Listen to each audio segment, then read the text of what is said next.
Here are the 4 biggest mistakes that people make in their selective exam essay. They don't have good structure, they don't use umbrella headings, they don't proofread, and they don't plan. Hi, I'm Ricky from Spectrum Tuition, and today we're going to go through tips on how to avoid all of those errors as part of our Ace Your Selective Exam series. It might be useful to think of the selective exam like a game.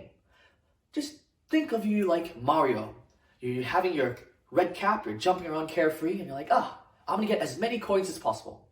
Because fundamentally, that's what it is.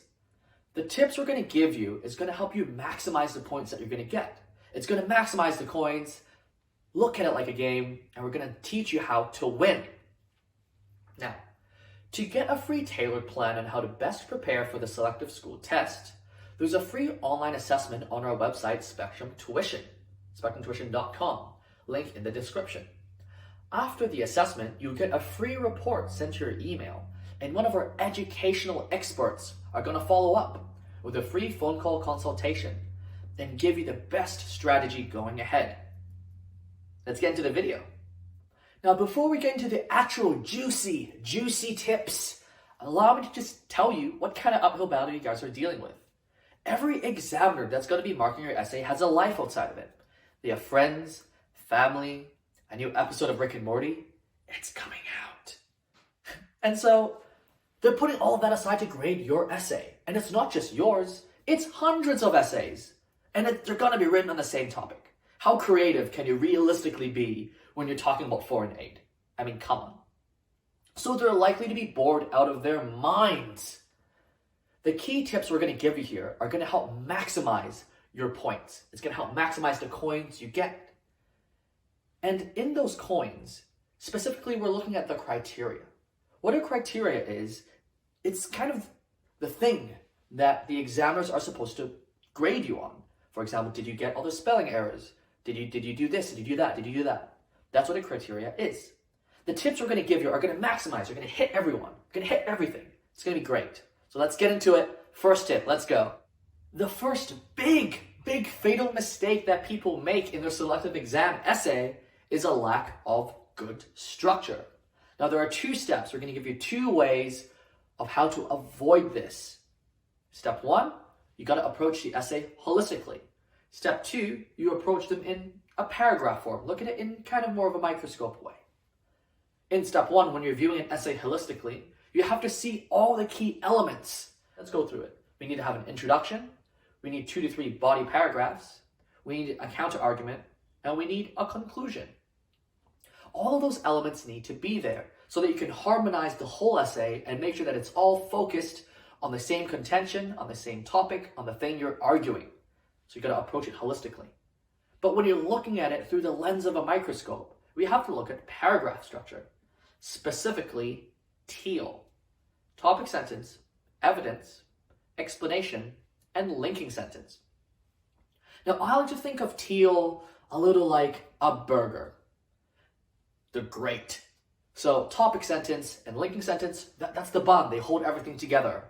And the best bit of your argument, the juicy, succulent meat, or if you're vegetarian, a mushroom patty, if you will, that's going to be the evidence. And then you explain upon it. You have the cheese, the relish, the sauce, the pickles, the lot, beautiful. And that's the explanation. And it all comes together to be this amazing, beautiful burger that, you might want to go get after you ace your selective exam after you watch this video. Now, every English teacher and their grandmother has taught you TEAL. But has anyone ever told you why? Why are we doing TEAL? Let me let it in a secret. It's for the examiner. TEAL makes their lives easier. And that's one of the criteria we're hitting. We want to maximize the points there. Structure is one of the key criteria that you are graded on. Examiners have to read hundreds of essays. That's just the reality we live in. They don't have time, so they're likely to want to skim through your essay. When you're signposting through topic sentence, evidence, and stuff like that, it gives them a great idea and it helps them read through your work fluently. And that's what we want. A happy examiner is an examiner that's going to give you great marks. And with great marks, well, comes great scores. So that's what we walk away with. We have to have good structure. Another fatal mistake that people make in their selective exam essay is by not using umbrella headings. Now, umbrella headings are a device that we teach our students when they run out of ideas or when they just need help with forming an argument. Let's put you in this situation, right? Let's just imagine you're in an exam, you're looking at the prompt and you have no idea. You have zilch, zero idea. You have no idea how to deal with this prompt. Your mind is just blank. The umbrella headings would come to your rescue then. Think of them as Superman flying in whenever you're Mary Jane. Oh no, I'm falling. I can't think of an essay to write. Umbrella heading. Umbrella headings act as mini prompts. They're designed to essentially prompt, the prompt. They're supposed to help you think of an argument. Here are the 10 umbrella headings. It's financial, environmental, family relationships, health and safety, individuality, protection of society, political, educational, technological, and happiness. There's 10 in total. Each one of them represents a lens that you could view the prompt under. Okay? You can tap into this in the exam. Let's say the prompt is, should Australia give foreign aid? Well, you can think of it through many lenses, but what jumps out immediately at me is political. Let's look at it through a political lens. Let's say I want to argue that Australia shouldn't give foreign aid. Here's something I might say. Australia shouldn't give foreign aid because of political considerations, specifically because politicians shouldn't represent us. They should fundamentally represent our interests because they're, after all, spending our tax money. And therefore, politically speaking, we shouldn't give foreign aid. Just something along that vein.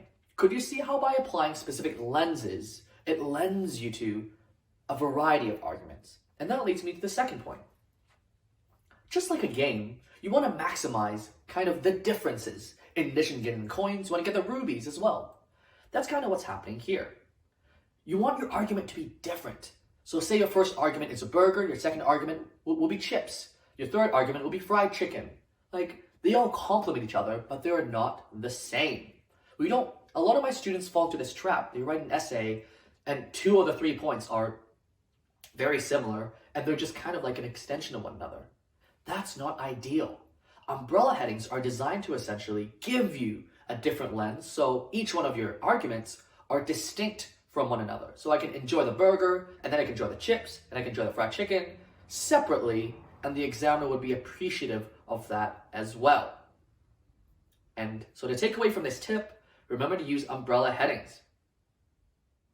The third big fatal error is that people don't proofread. Okay, everyone here has been told by their teachers, by parents, by anyone, please proofread your work. But why? We only have 30 minutes in the selective exam to write an essay. You don't have time. Surely you just write it out and get as much done as you can. False. Here's why. The examiner doesn't know who you are. The only impression that they can form on you is based on the writing that you wrote. They don't know, maybe you struggled through year 4 dyslexia. Maybe you were always a bad speller, but in the last year you suddenly got good. They don't know any of those. The only thing they can judge you on is the essay, which is why we want it to be presentable. We want it to be grammar error free. We want it to have a diverse vocabulary, not have spelling errors, things along those lines. Think about it like a game as well. Like if you're Mario, you're just jumping around and suddenly you glitch into the map. That's what the examiner is, right? They're looking through your work. They're saying, oh, this is such a great argument. Oh, man.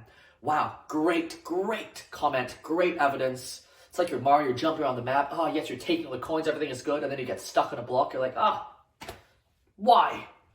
That's what's happening here. From our perspective, or at least, let me give you an example. One of my students wrote a phenomenal essay on why microwaves are the best invention since mankind. She talked about the science, she talked about technology.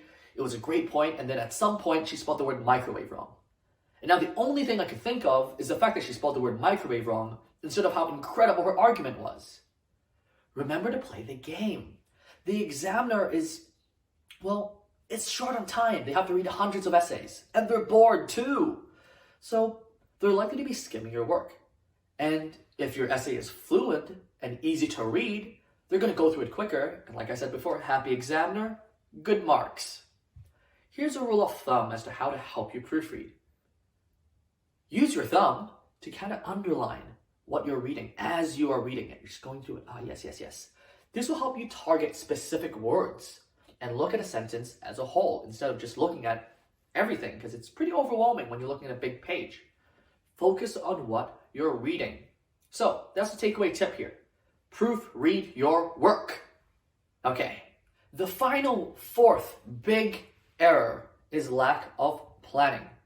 Now, this doesn't just refer to essay planning, it refers to an execution of a plan as a whole.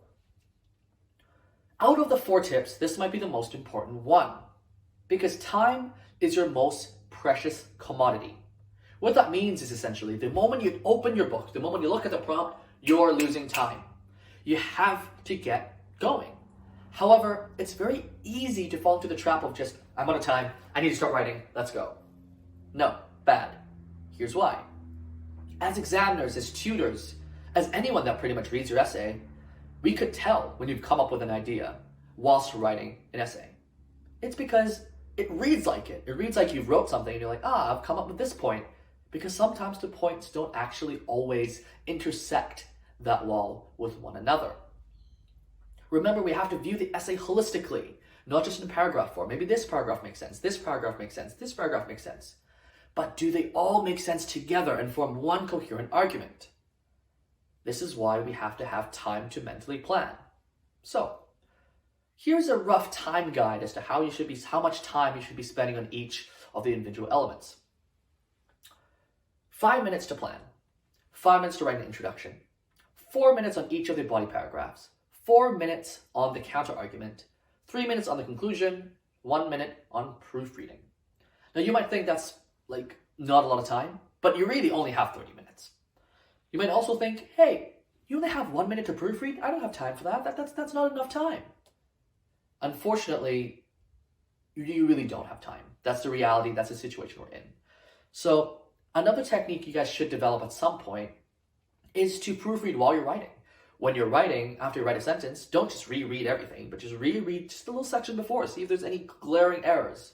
And that's going to help you save time on the proofreading process as well. The reason why we have this time guide is because people fall into traps all the time. People say, well, now I need to plan this essay in my head, I need to do this, do this, do this. And they dwell on a specific point. They dwell on the introduction and they just don't have time. I had a student spend 15 minutes on an introduction. It's a 30-minute task. Half her time is gone and she's not even written the bulk of her argument. This is why time rationing is important, and this is why it's the most important and fatal error if you make it. So we just outlined how you could avoid that. So the takeaway, please plan your time. Before you go, this is part of a series. Yay! This video is part of a series, so go check out our other videos on how to ace your selective exam. Like, subscribe, hit the bell button to get all the new notifications for when new videos come out. Very nice. Remember to visit SpectrumTuition.com to receive your free assessment just to see where you're at and get started in receiving your customized, tailored plan. Link in the description. We also have a digital bookstore. It has practice exams, exam packs, last-minute preparation. And to thank you for getting here, 20% off, just on the house. Use code Ricky for 20% off the digital bookstore. See you in the next video.